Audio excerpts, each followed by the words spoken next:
G'day, g'day, g'day. Mathematical KM. Remember their initials, not a title. Keith Mullumby. This is round one of my local club's championships, an 11-round tournament, one game a week, 60 minutes plus 30 seconds. Currently my FIDE is 1464, and as is I think usual in these, in round one you tend to be playing somebody who's going to be a challenge. Max Albert, 1727. So I'm not even going to think about that. 14,200, nearly 300 up.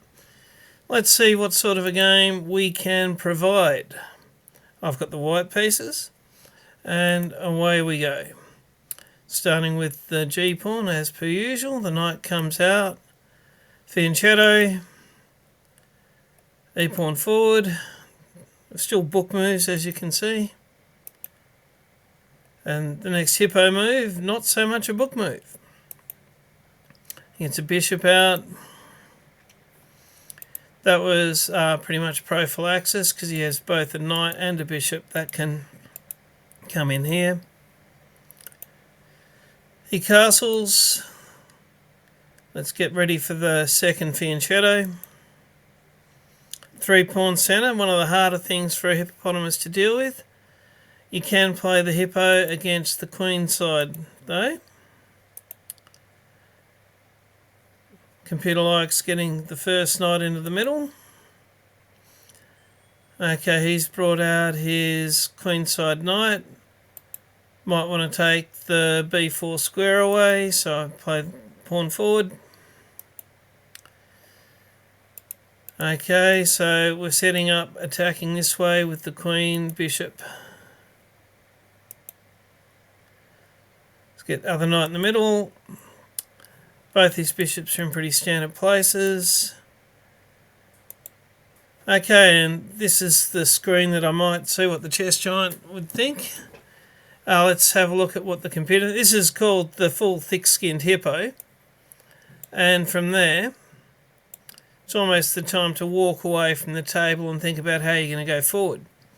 Having said that, that might be the full thick-skinned hippo as they call it, but come to regret this later, having the king trapped in the middle, especially when the opponent's castled.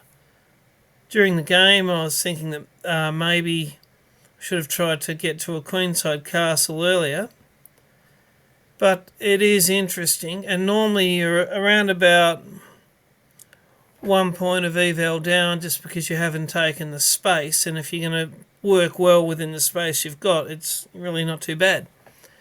But the computer, and this is the lesson I'll take on board from this one, it's right here, right now. It's probably a good idea to castle on the same side and then react to what happens. Especially with a bit of that pawn storm, giving blacks more options than usual with the 2-pawn centre for opening it up in the middle. So there's a bit of a lesson learnt right there. I didn't. I instead looked at... I know quite often Solomon's notes against a 3-pawn centre, he often likes you to go for the outside pawn that's a central pawn, which would be this one. But in this particular case, it's just protected by 3 pieces. And I was thinking about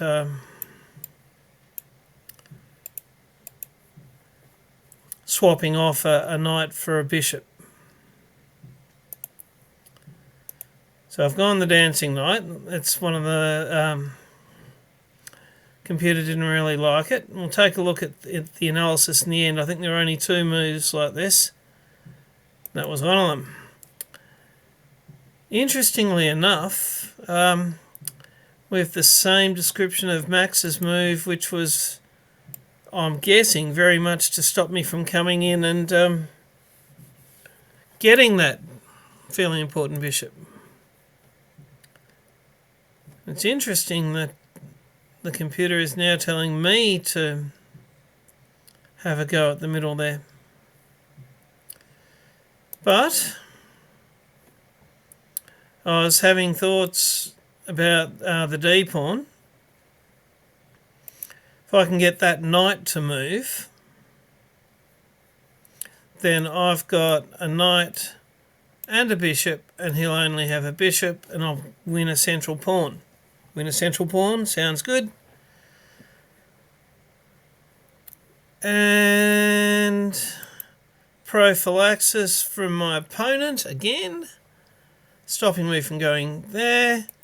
I should have accepted that that plan wasn't going to work, and did consider this move. It is painful to move a piece back where it came from, but I can see the advantages, and that would put me back basically in the hippo with one pawn advance, ready to react to my opponent.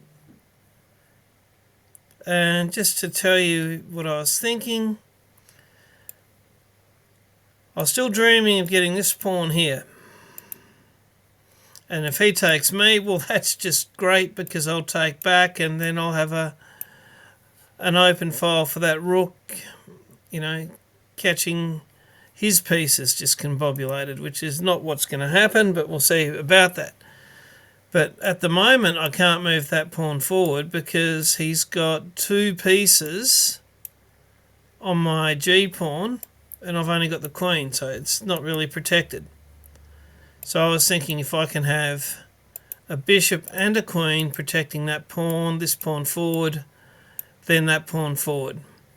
But that's 3 moves, and I'm not going to have 3 moves to implement my little plan. And given that that's not going to happen, I agree with the computer that the knight back is good.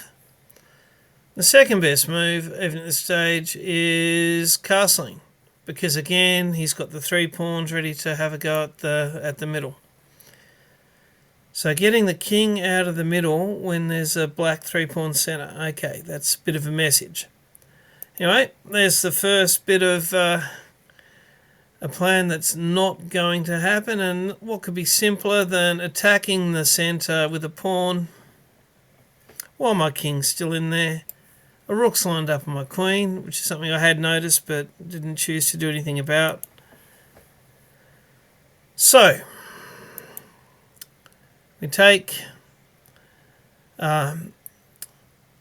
if he took back, and this is how I was doing some calculation, he takes back, and then I could take with a bishop or with probably that knight. I've got more than enough.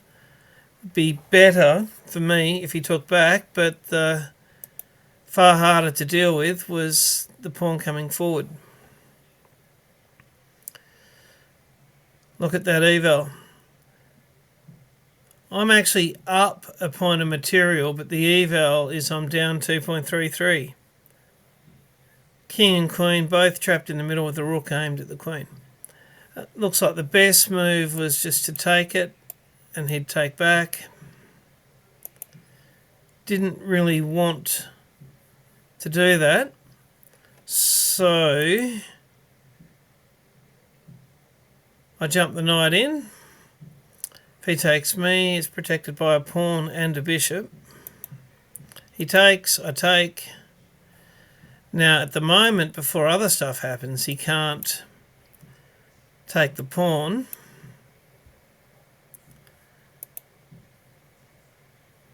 And it's really very important that he get that pawn out of the way, because I've got a little bit of a pawn fork going on here. But the moment he gets his D pawn out of the line, then the pawn fork doesn't work, because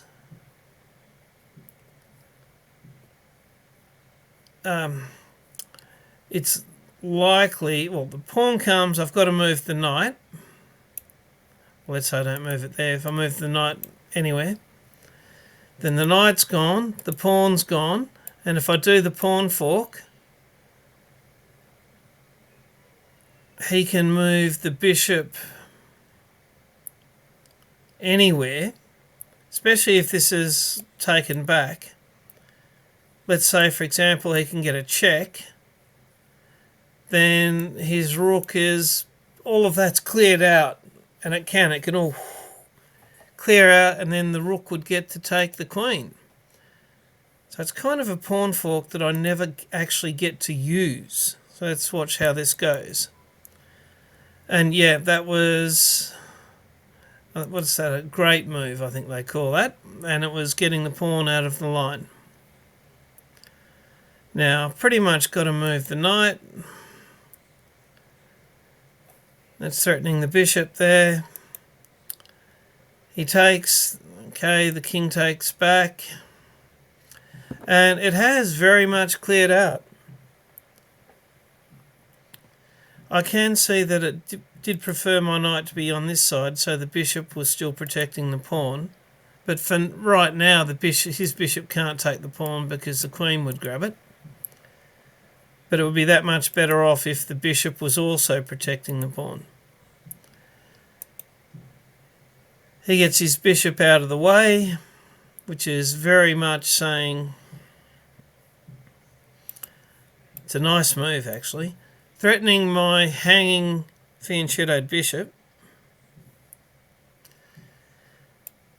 And if he takes the pawn with the rook, it's threatening the queen.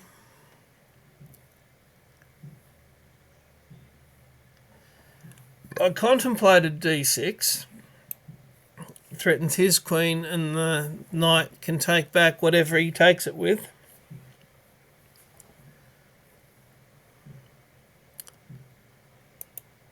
But the queen out of the way of the rook, and it's protecting the bishop. And yes, he wins the pawn. Now, right now, knight to d2 is best. Second best is, and it is such a strong piece, that dark bishop. I probably just didn't want his queen in the middle, but it wouldn't be backed up by, wouldn't have two pieces backing each other up on such a strong diagonal. Kind of, I like that second best move. And material, black's up 1 point of material and up 5.9. But attacking the king trapped in the middle, this is almost a lesson in that, with -6, with only the 1 point of material up. So what did I do? Got the king off of the dark diagonal, hoping to, avoid the tricks with getting a check with that bishop. The tricks with getting a check with that bishop, I really should have just killed that bishop. Anyway, the knight comes in.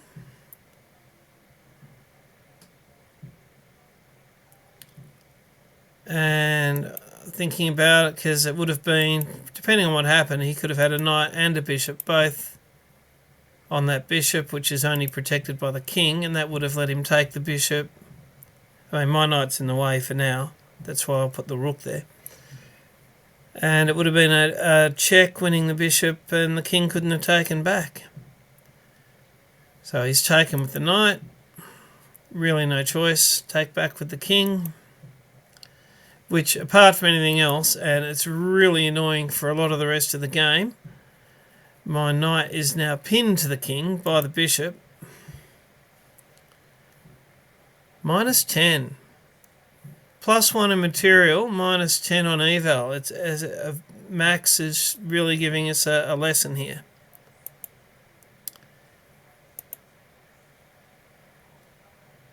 So we've taken the pawn back. The rook comes in. Where's the king going to go? That's pretty much the only choice. Doubled the rooks. Needed to get the queen forward. So with that check, no doubt I needed to go down the exchange. And by stubbornly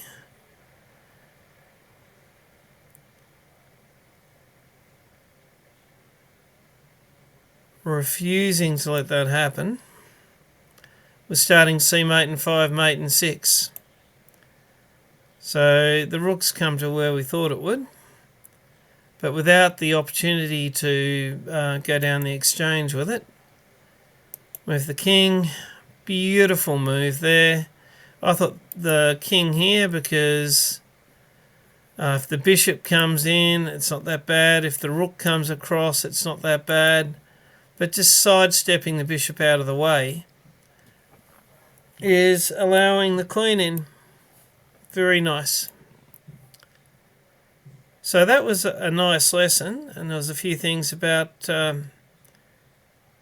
early lessons of not going on adventures with that knight when the king's still stuck in the middle, and also taking note of the X-ray vision of rooks, a rook lined up on the queen. There were some nice tactics both ways, but at the end of the day, with you saw black's only up 1 point of material now, and with mate, but there was the big fight in there with all the pieces. My king was not in a good place, and there was also defending the queen as well. Two liabilities that led to that result, both of which would have been at least somewhat fixed if I'd castled early and then developed the queen. Probably very simple things that I need to certainly add to the game, and I'm looking at a 3-pawn centre which can force open that middle. Now, the last thing we'll show anybody before we go is, let's have a quick look at the review. Now, I held with him for a while, and then pretty steady. We want to have a look .